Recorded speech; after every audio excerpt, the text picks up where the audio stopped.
لله نحمده ونستعينه ونستغفره ونؤمن به ونتوكل عليه ونعوذ بالله من شرور أنفسنا ومن سيئات أعمالنا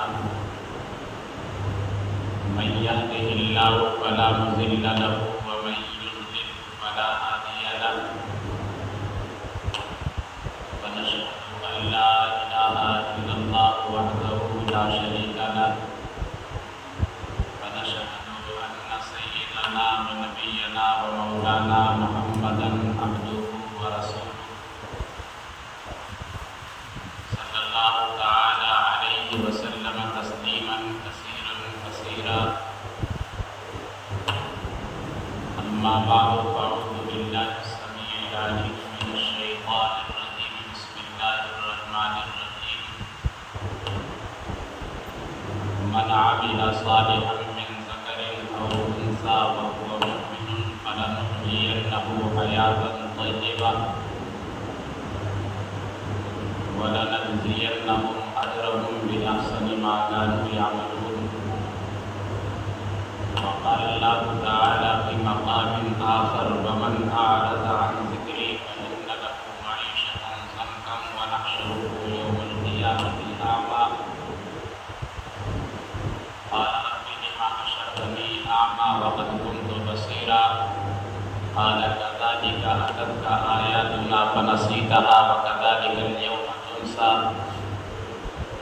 صدق الله العلي العظيم وصدق رسوله النبي الأمين المتين الكريم ونحن على ذلك لمن الشاهدين والشاكرين والحمد لله رب العالمين.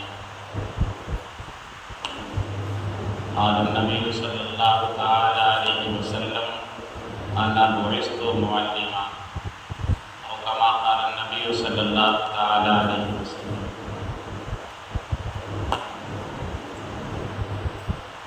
سب سے پہلے ہم اور آپ انتہائی عقیدت اور محبت کے ساتھ محسن انسانیت تاجدار ارب و عجم امام کائنات روح کائنات فخر کائنات جان کائنات حضرت محمد رسول اللہ صلی اللہ علیہ وسلم کی بارگاہ میں انتہائی پرخلوص انداز میں بآواز بلند ہدیہ درود پیش کریں. اللہم صلی علی سیدنا و نبینا و مولانا محمد وعلی آل سیدنا و نبینا و مولانا محمد وسلم. یا رب صلی وسلم دائما ابدا علی حبیبک خیر الخلق کلہم.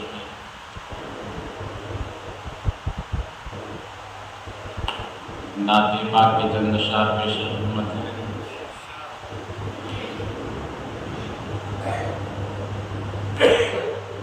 تمنا ہے کہ گلزار مدینہ اب وطن ہوتا. تمنا ہے کہ گلزار مدینہ اب وطن ہوتا. تمنا ہے کہ گلزار مدینہ اب وطن ہوتا. وہاں کے گلشنوں میں کوئی اپنا بھی چمن ہوتا. وہاں کے گلشنوں میں کوئی اپنا بھی چمن ہوتا. بسر اب زندگی اپنی دیارے قدس میں ہوتی. بسر اب زندگی اپنی دیارے قدس میں ہوتی. وہی مرتا وہی جیتا وہی گورو کفن ہوتا. وہی مرتا وہی جیتا وہی گورو کفن ہوتا. میسر پال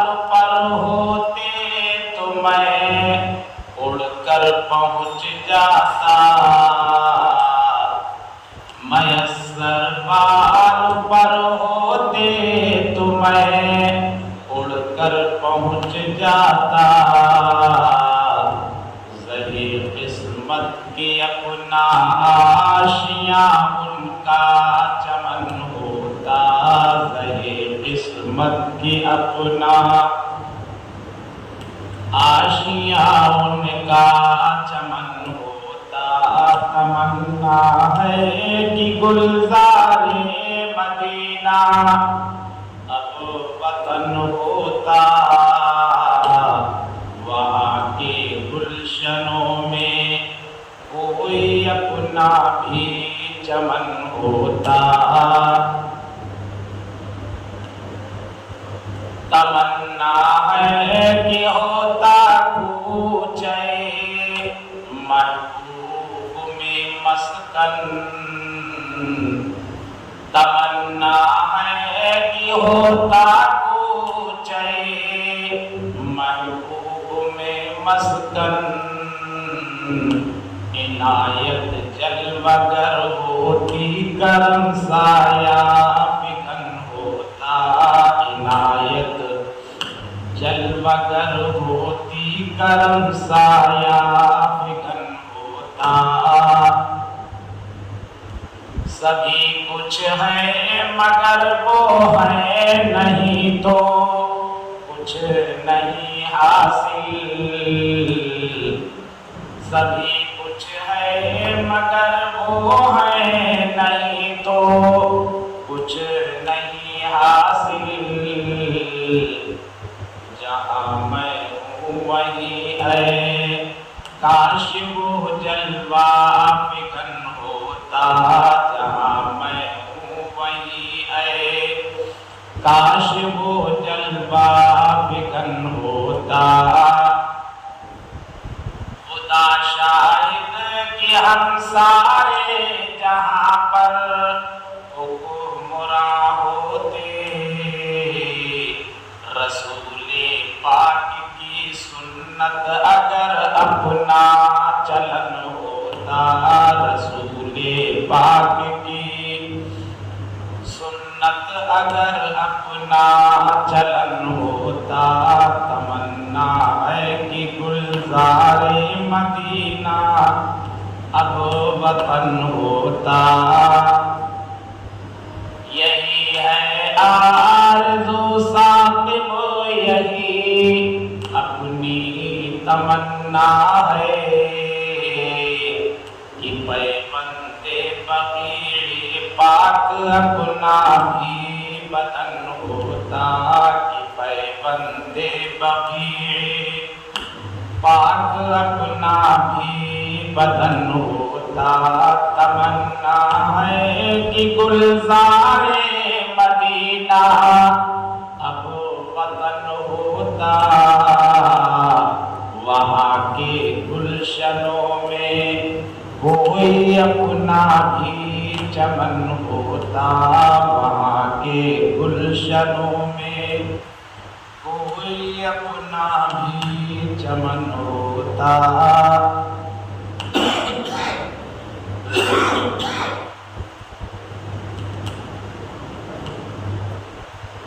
صدر محترم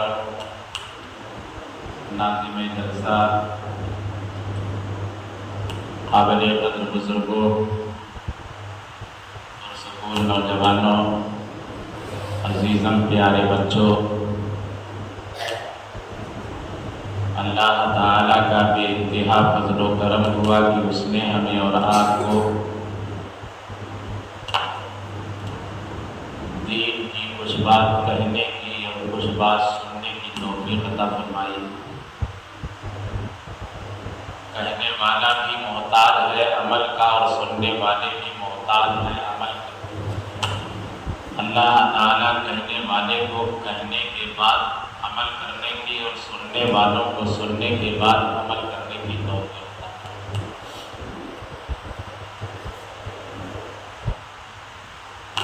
اللہ تعالیٰ کا احسان ہے کہ اس نے ہمیں اور آپ کو صاحب ایمان بنایا ایمان بہت بڑی چیز ہے، بہت بڑی چیز ہے، بہت بڑی چیز ہے۔ ایمان کے بغیر کوئی آدمی چاہے اتنا بڑا نیک عمل کر لے، آخرت میں اس کا کوئی اجر و ثواب نہیں ہے۔ اور ایمان کی حالت میں چھوٹا سے چھوٹا عمل بھی بندہ کرے گا تو اللہ تعالیٰ میدان محشر میں اس کا بہترین اجر عطا فرمائے گا۔ اسلام کے راستے میں ہمیشہ کانٹے بچھائے گئے ہیں، کبھی پھول نہیں بچھائے گئے۔ ہمیشہ اسلام نے قربانی مانگی ہے اور اسلام کے چاہنے والوں نے قربانی پیش کی ہے۔ رنگ لاتی ہے ہنا پتھر بھی گھس جانے کے بعد، رنگ لاتی ہے ہنا پتھر بھی گھس جانے کے بعد، سرخ روح ہوتا ہے انسان ٹھوکریں کھانے کے بعد۔ قرب حق انسان پا سکتا ہے قربانی کے ساتھ، قرب حق انسان پا سکتا ہے قربانی کے ساتھ، اور نیکیاں حاصل نہیں ہوتی ہیں آسانی کے ساتھ۔ مسلسل 13 سال تک کفار مکہ نے اللہ کے پیارے محبوب کو اور ان کے جانثار صحابہ کو آزما لیا، مار کے دیکھ لیا، سازشیں کر کے دیکھ لیا، قید و بند کی صعوبتوں میں گرفتار کر کے دیکھ لیا، مگر مریض عشق پر رحمت خدا کی مرض بڑھتا گیا جو دبا۔ اسلام کی فطرت میں قدرت نے لچک دی ہے، اتنا ہی ابھرے گا جتنا کہ دبا ہو۔ کون سا ظلم و ستم کا وہ حربہ تھا جو کفار مکہ نے اصحاب رسول پر استعمال نہیں کیا؟ کون سی وہ مصیبت تھی جو اصحاب رسول پر نہیں آئی؟ لیکن باہر اصحاب رسول تم پہ کروڑوں رحمتیں ہوں، تم پہ کروڑوں اربوں خربوں سلام ہو۔ تم نے دنیاوی زندگی کی صعوبتوں کو برداشت تو کیا، لیکن تم نے کبھی حرف شکایت اپنی زبان پر نہیں لائی۔ ایک نام تاریخ میں ایسا نہیں ملتا ہے جس نے پریشانیوں سے دوچار ہو کر، مصیبتوں سے دوچار ہو کر اسلام اور ایمان کو چھوڑ دیا، کہ جس اسلام کی بنیاد پر یہ مصیبتیں آ رہی ہیں کیوں نہ اس اسلام کو چھوڑ دیا جائے، جس ایمان کی بنیاد پر یہ پریشانیاں آ رہی ہیں کیوں نہ اس ایمان کو بالائے طاق رکھ دیا جائے۔ کسی بھی صحابی نے نہ اسلام کا سودا کیا نہ ایمان کا سودا کیا۔ ہمارا ظاہر اللہ اور اس کے رسول کریم صلی اللہ علیہ وسلم کی مرضی کے مطابق بن جائے، اس کو اسلام کہتے ہیں، اور ہمارا باطن اللہ اور اس کے رسول کریم صلی اللہ علیہ وسلم کی مرضی کے مطابق بن جائے، اس کو ایمان کہتے ہیں۔ اسلام کا بنانا آسان ہے، ظاہر کا بنانا آسان ہے، باطن کا بنانا بہت مشکل ہے۔ پہلے ظاہر بنتا ہے پھر باطن بنتا ہے۔ ظاہر کا مطلب یہ ہے کہ پاؤں کے ناخنوں سے لے کر پیشانی کے بالوں تک ہماری پوری وضاحت اللہ اور اس کے رسول کریم صلی اللہ علیہ وسلم کی منشا اور مرضی کے مطابق۔ ہمارے بال ویسے ہوں جیسے اللہ اور اس کے رسول چاہتے ہیں، ہمارا چہرہ مہرا ویسا ہو جیسا اللہ اور اس کے رسول کریم صلی اللہ علیہ وسلم کو مطلوب ہے، ہمارا لباس ویسا ہو جیسا اللہ اور اس کے رسول کریم صلی اللہ علیہ وسلم چاہتے ہیں، ہماری چال، ہماری ڈھال، ہمارا ہنسنا، ہمارا رونا، ہمارا کھانا، ہمارا پینا، ہمارا اٹھنا، ہمارا بیٹھنا، ہمارا لینا، ہمارا دینا، ہمارے اخلاق، ہمارے کردار، ہمارا شادی بیاہ، ہمارا معاشرہ، سارا سب کچھ اللہ اور اس کے رسول کریم صلی اللہ تعالیٰ علیہ وسلم کی منشا کے مطابق ہو جائے، یہ ہے اسلام۔ اور دل خدا کے رنگ میں رنگین ہو جائے، یہ ہے ایمان۔ اللہ نے آنکھیں بنائی تو، کان بنائے تو، ہاتھ بنائے تو، پاؤں بنائے تو، لیکن دل بنایا ایک، اس لیے کہ اللہ کی ذات ایک ہے۔ اس ایک دل میں ایک ہی رہے گا۔ اللہ کی محبت دل میں آئے گی تو غیر اللہ کی محبت دل سے نکل جائے گی، اور غیر اللہ کی محبت دل میں آئے گی تو اللہ کی محبت دل سے نکل جائے گی۔ اس ایک میں ایک ہی ہونا چاہیے۔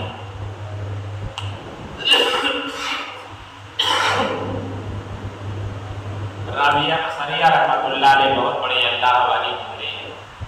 اکثر بیشتر حضرت حسن بصری رحمۃ اللہ علیہ کی مجلس میں تشریف لے جایا کرتی تھی، اور حضرت حسن بصری رحمۃ اللہ علیہ اس وقت تک باز نہیں فرماتے تھے جب تک کہ رابعہ بصریہ ان کی مجلس میں تشریف نہیں لاتی تھی۔ آپ خود فرماتے ہیں کہ رابعہ بصریہ کی بنیاد پر معرفت کے اقوال زبان پر آتے ہیں، اور معرفت کے نور سے دل رنگین ہوتا ہے، اور پھر اللہ تعالیٰ قوم کے فائدے کی باتیں اس زبان سے نکلاتا ہے۔ کبھی کبھی رابعہ بصریہ مجلس میں نہیں آتی تھی تو آپ مجلس کو ملتوی کر دیتے تھے۔ ایک دن آپ نے پوچھ لیا کہ رابعہ تم نے نکاح کیوں نہیں؟ میاں کہہ دینا بہت آسان ہے اور سن لینا بہت آسان ہے۔ پاک دامنی کے ساتھ پوری زندگی گزار دینا اور زندگی میں آبرو پر کوئی نشان اور دھبے کا نہ آنا، یہ بہت بڑی بات ہے۔ رابعہ بصریہ رحمۃ اللہ علیہ نے خدا کی محبت میں نکاح نہیں کیا، پوری زندگی یوں ہی گزار دی۔ حضرت حسن بصری رحمۃ اللہ علیہ نے پوچھا تم نے نکاح کیوں نہیں کیا؟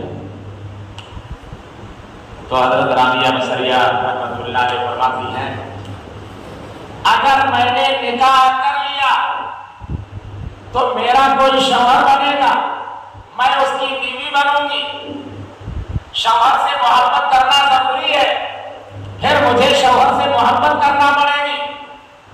میں نے اپنی محبت کا مرکز صرف خدا کی ذات کو بنایا ہے، میں اس محبت کے ٹکڑے نہیں کرنا چاہتی، اس محبت کو میں حصوں میں تقسیم کرنا نہیں چاہتی، اس لیے میں نے نکاح نہیں کیا۔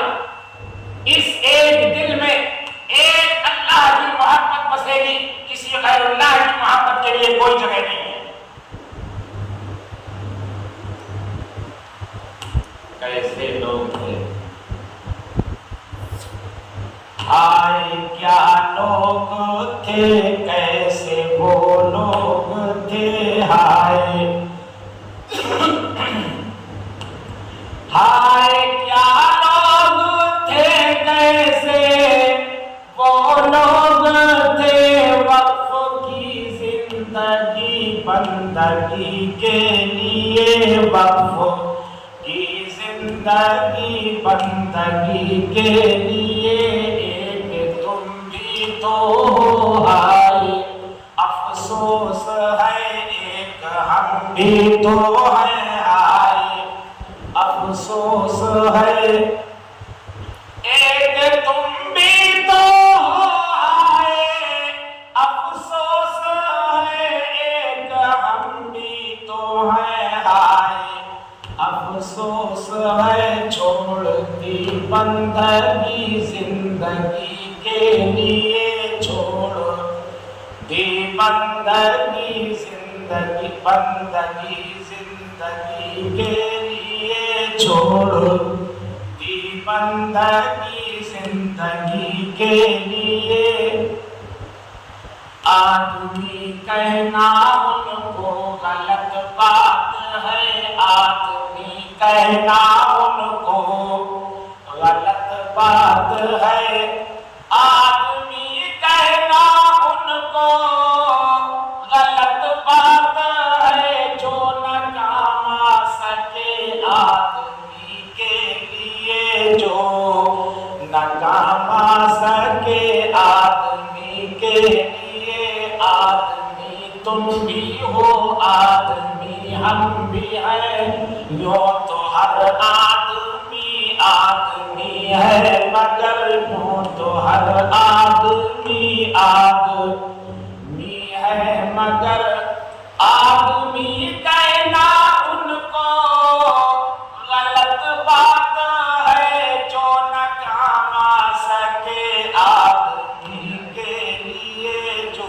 ناکام آ سکے آدمی کے لیے وقف کی زندگی بندگی کے لیے وقف کی زندگی بند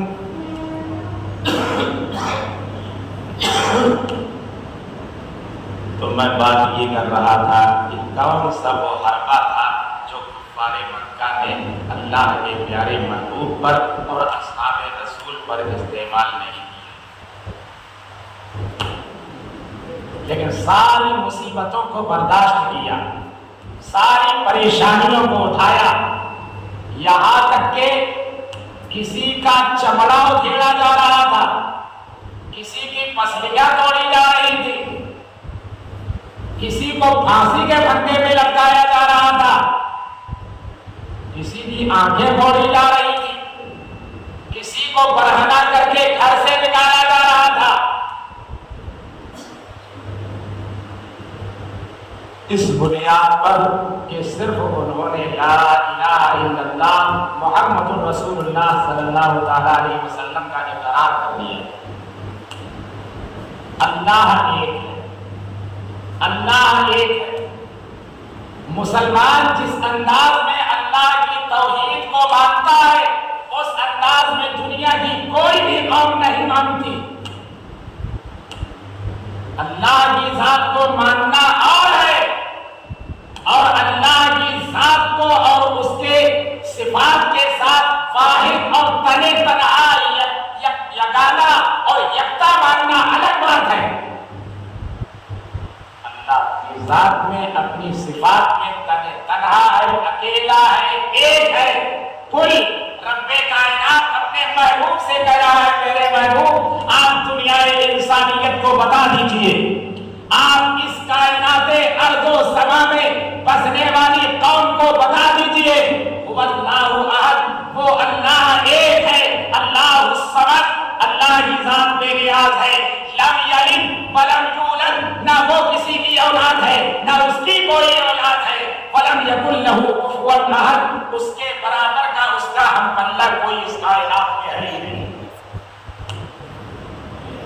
یہ اللہ کی توحید ہے اسی توحید کو آپ دوسرے لفظوں میں ایمان کہہ سکتے ہیں تو جب پانی سر سے گزر گیا جب حالات بد سے بدتر ہو گئے ہمارے اور آپ کے نبی ساری کائنات کے نبی حضرت محمد کریم صلی اللہ علیہ وسلم نے اعلان نبوت فرمایا اظہار نبوت فرمایا تو وہی لوگ جو آپ کو سچا اور پکا کہا کرتے تھے وہی لوگ جو آپ کو امانتدار اور وفادار کہا کرتے تھے وہی لوگ جو آپ کو صادق اور امین کہتے تھے کہ آپ سے زیادہ سچا اس کائنات میں کوئی پیدا نہیں ہوا وہی لوگ آپ کے جانی دشمن بن گئے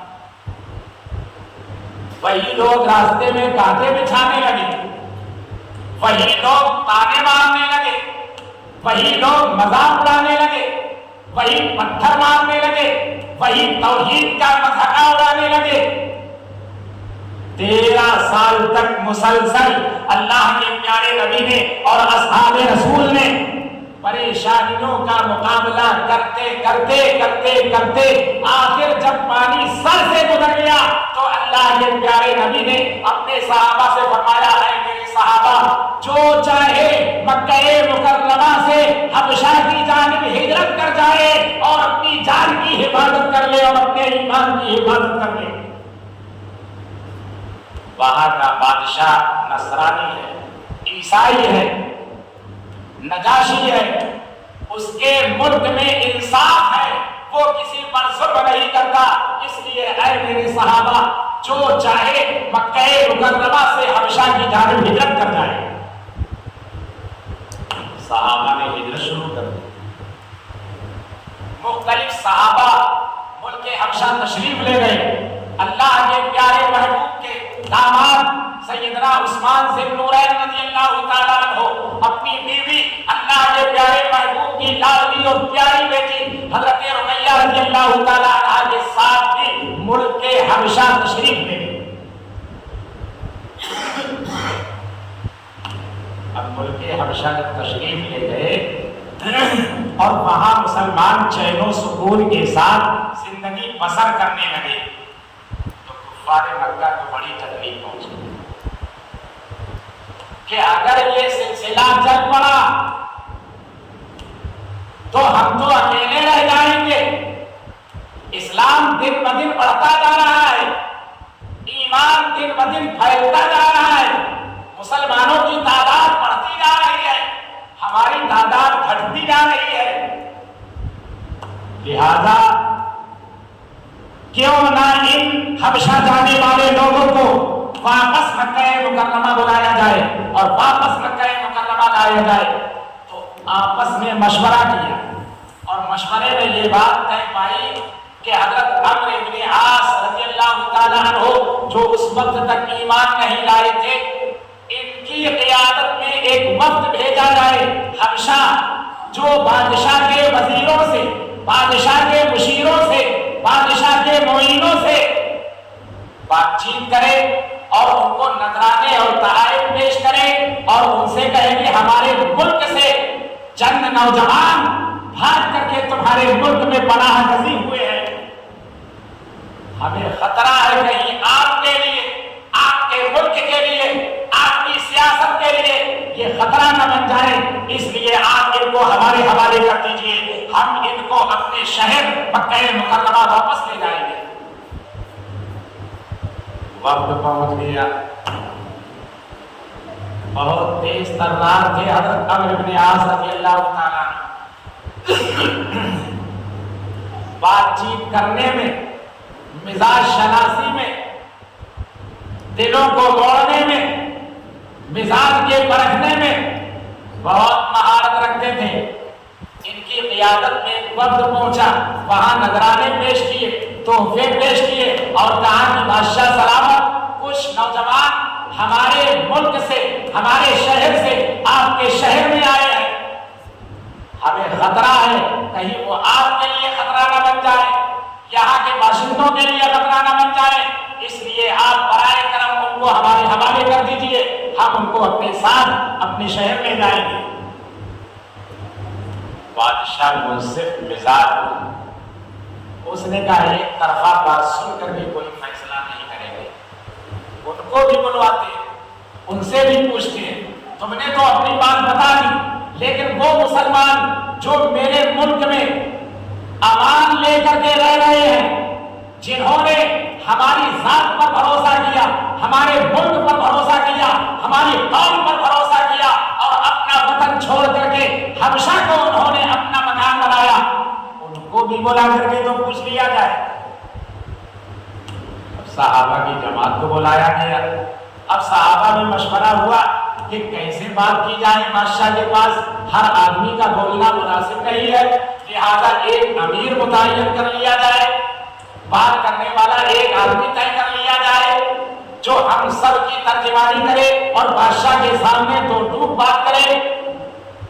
تو مشورے میں یہ بات طے پائی کہ حضرت جعفر بن ابی طالب، حضرت جعفر بن ابی طالب رضی اللہ تعالیٰ عنہ جو مشرف اسلام ہو چکے تھے اور مکہ